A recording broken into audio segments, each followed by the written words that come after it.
We went on this trip to Seoul, South Korea in early September of 2024, and here I am in March of 2025, once again redoing this sort of intro/disclaimer part. It's not really necessary for the rest of the video, so if you'd just like to get on with it, feel free to skip ahead to the next chapter or to this timestamp. I've written and rewritten this script and even recorded some parts of it in audio and video over and over again over the past 7 months. I knew that I wanted to make a video about this trip, but I've just struggled with what kind of video exactly. My first instinct was to just make it like I made my keyboard videos, since that's all I know how to make. So I started with a script, and being a yapper, that thing got bloated. It was so long and mostly just involved me narrating everything that I could remember happening throughout the 5 days I was in Seoul. I've ultimately decided to omit a lot of that boring narration. In the background, I'll just put all of the available footage, and if something needs explaining, then I can jump in with voice or just use text. So that's what you've been watching up to this point, and I sure hope it's engaging enough. A bit of background first, my wife and her 2 best friends planned a trip to Seoul in September of 2024. This was a girls' trip, as you can imagine, but it was later decided that I would come along, arriving after a few days of their trip. Unfortunately, life kind of got in the way of all our plans, and so one of my wife's friends was not able to come along after all. Our plane tickets had already been booked by this point, so I still had to fly in during their 3rd day of 7 in Seoul. My main goal for this trip was to go shopping. Unfortunately, by this metric, the trip was a bit of a failure.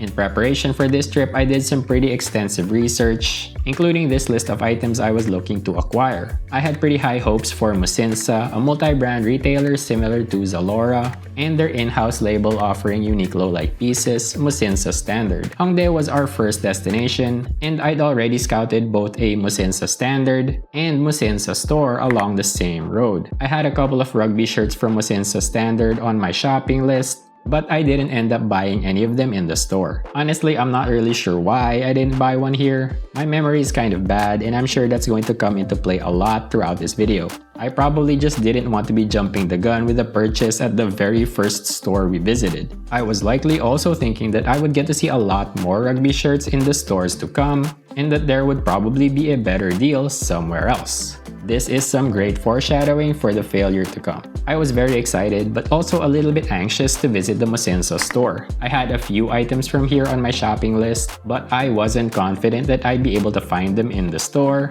since Musinsa has a ton of brands under them, and it was unlikely that they had everything from every brand in the store. And that turned out to be true.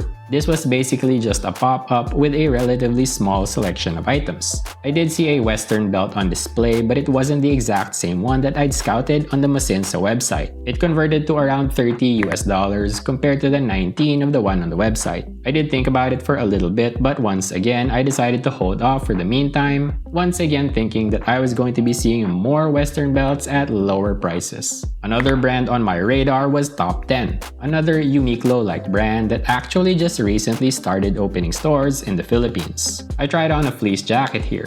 I have a bunch of cold weather stuff on my shopping list because my wife got accepted to a 3-month artist residency in Berlin just in time for the entire winter season. We're actually currently in Berlin right now, but anyway, I didn't end up buying anything at Top 10 once again. We also ended up in a Spau store, another Uniqlo-like brand, and here we hoarded a lot of thermal clothing for Germany. We ran into some problems with payment though, as none of our Philippine credit cards were being accepted here. We ended up paying in cash, almost depleting what we'd had exchanged up to that point. Later on, we'd also encounter places that didn't accept cash at all.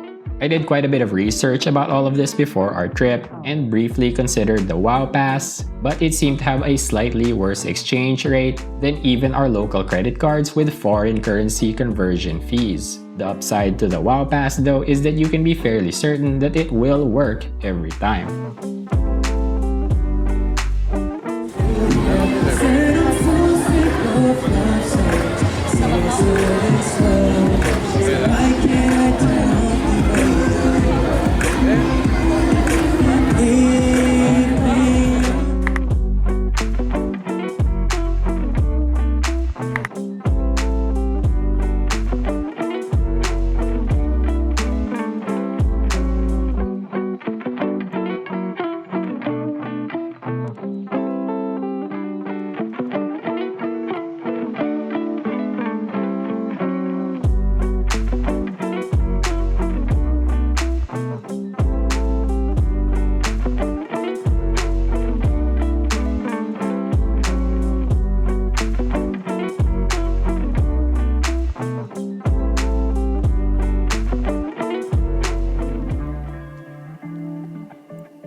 second day, we headed for the Itaewon area to eat dinner at the Meatball Lounge, which was requested by our friend. She's a big fan of Nam Joo Hyuk, and apparently he's a big fan of the Meatball Lounge, with 3 of his signatures displayed on the wall. In preparation for this trip, my wife and I watched Startup as recommended by our friend, and liked it a lot, although it didn't end as strongly as it started, in my opinion. We also attempted to watch Weightlifting Fairy Kim Bok-ju, another Nam Joo Hyuk show recommended by our friend, but we couldn't get past the first episode. We found it a little bit too cringe and strangely violent. Of course, that was just the first episode, so please don't come for us, Weightlifting Fairy fans. I know it's a very well-regarded show. We ordered meatball pasta and steak pilaf at the Meatball Lounge. Thankfully, we were allowed to order only 2 dishes and share it between the 3 of us. There's this rule in Seoul where each person at a table has to order at least one thing at restaurants and cafes. This is very much unheard of in the Philippines, and it made it very difficult to cafe and restaurant hop since you'd get full really quickly, not to mention the added cost. We wanted to do some more exploring of the Itaewon area, but strangely, most of the establishments were already closed.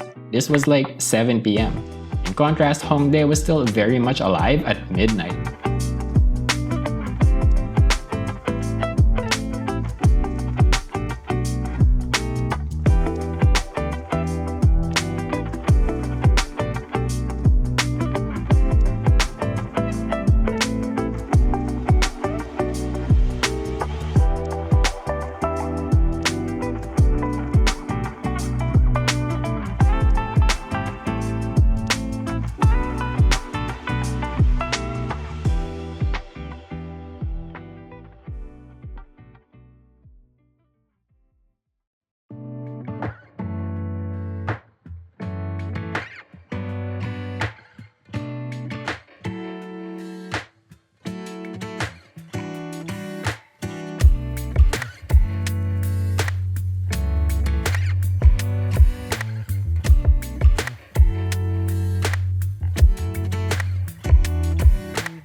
Day 3 started in the Seongsu area where there are a lot of cafes, with one being my wife's top destination for this trip, Teddy's Oven. The theme in this place is just so cute with all of the teddy bears. We ordered a lot, and this would come back to bite me in the butt later on.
There's a lot to see here in Seongsu. Restaurants, cafes, even some vintage stores. We browsed a lot of places, but I didn't end up making any purchases as usual. Next, we took another bus to the Starfield Co-X Mall in Gangnam. We pretty much only took buses during this trip because my wife and our friend had a bad train experience during the time I hadn't yet arrived. We all got the climate card that allowed us to take unlimited bus and train trips in Seoul, and it worked amazingly, but it was a struggle to buy and load it up since you had to do it at different places, and the information about where you had to do this was often wrong. There was also one instance where the card didn't work on certain buses. The driver didn't seem to know why. They were red buses, if that makes a difference. But back to the mall. This is the one with the big library that you've probably seen a lot of photos and videos of. There's no footage of me here because I was a little busy emptying my bowels. All of the food we'd eaten so far finally caught up with me here, and unfortunately for me, bidets are sadly not really a thing in Seoul. We went around a lot of shops here in the COEX Mall, and it was at this point that I started panicking about my lack of purchases. I was getting kind of desperate. I did actually pick something up that was on my list, a Western belt from 8 Seconds, a fast fashion retailer kind of like H&M. At around $23 US, this was still a little more expensive than the $19 belt I'd scouted on the Mosinsa website, but it was cheaper than the $30 belt I'd seen at the Mosinsa store in Hongdae. I do wish I just bought the one at Mosinsa though. I remember that one being softer than this one I'd bought, which would have been better for tucking and tying the belt to show off that metal tip. I'm still happy about the belt and it will end up being my best purchase, which is kind of sad. Next, we headed for the Banpo River Park for the light/water show at the bridge. It was a little bit underwhelming. You had these jets of water all along the length of a big bridge, and all they could do was move up and down fairly slowly. You also got some colored lights, but that was it. We were kind of close to the bridge though, so our perspective was limited. If we'd been further away, the whole thing would have been bigger, and then maybe it would have been more impressive. There was also one water jet that was broken as it was not moving at all.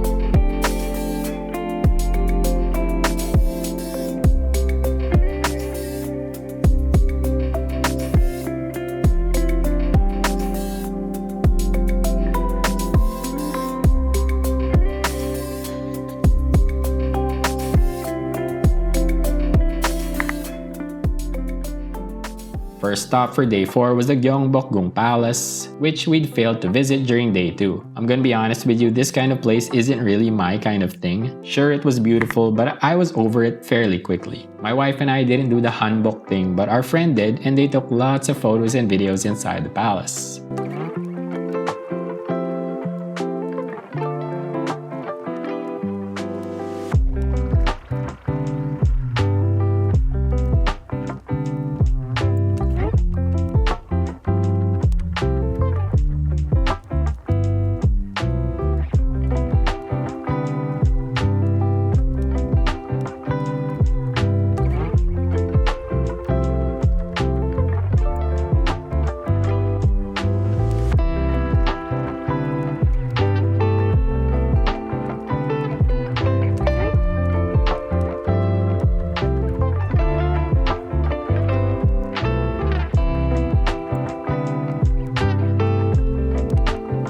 Next, we headed for this cafe that was right across the street from the palace called Baekmidang Cafe. I believe I got a mocha here and I'm pretty sure I liked it a lot. This was also a beautiful place, although the weather was pretty gloomy and wet.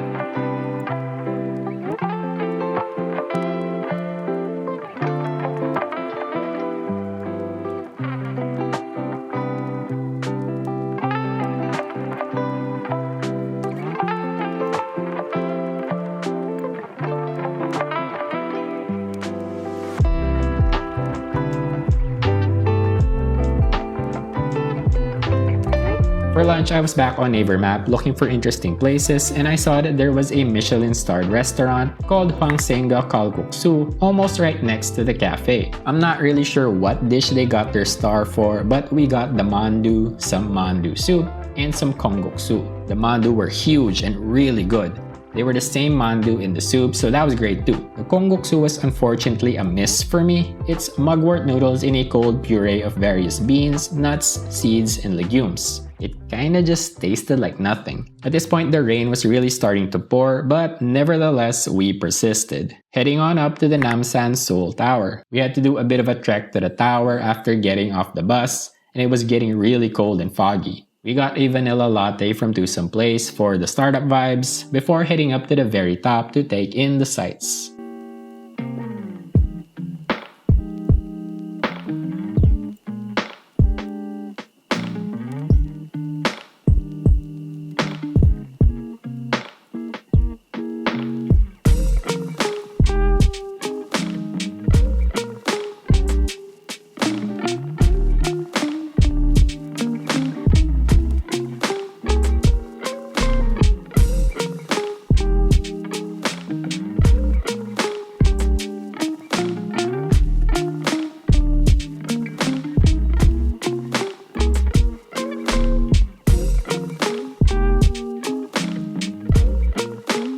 We ended the day in Myeongdong for some shopping. At this point, I was getting very anxious about my lack of purchases, and I was kind of foolishly pinning all of my hopes on this place. I did not have fun here. It was really crowded and it just stressed me out even more. I did actually end up buying a few things, mainly because I just let go of all of the second guessing. I got a sweater for Germany in top 10 and this nice knit polo from Spau also for Germany. I wasn't super excited about either of these.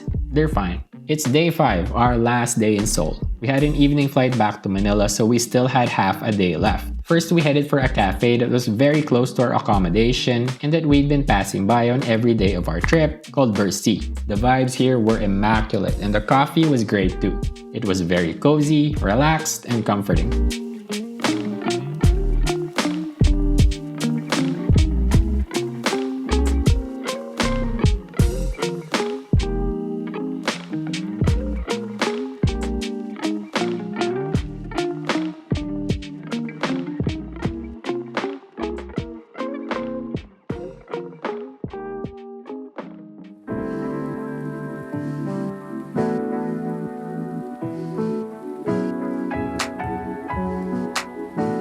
Next, we headed for the Lotte Outlet Mall, which was also very near our accommodation. We were here mainly for the Samsonite store as they had some suitcases at half off. My wife had actually already bought one of these, but we decided to get another one in the bigger size for Germany and future trips. We also browsed the other stores here, but despite supposedly being an outlet mall, there was really not that much in the way of good deals. For lunch, we had one last barbecue for the road at Solo Barbecue, another place near our accommodation that we'd been passing by. It seemed to be staffed exclusively by halmonis or grandmas, and they were so nice even though we had a hard time understanding each other.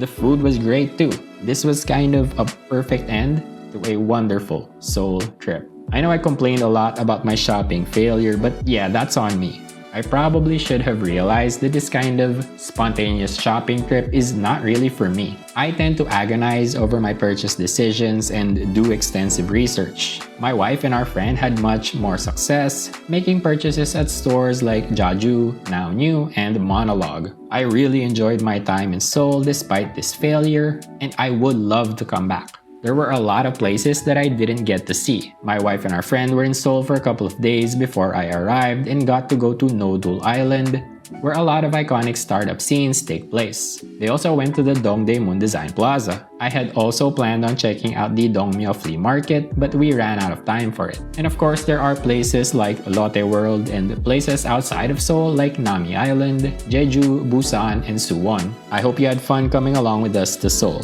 This is my first time making any sort of travel content, and I would love to make more. We've actually already been in Germany for quite some time and have explored Berlin, Quedlinburg, and even Prague in the Czech Republic. I'm hoping to make content about all of that after I'm finally done with this video. This channel right now mostly has fashion content, but really it's just going to be just whatever I feel like going on and on about as a yapper. If that somehow sounds good, please consider subscribing. Thanks for watching. 감사합니다.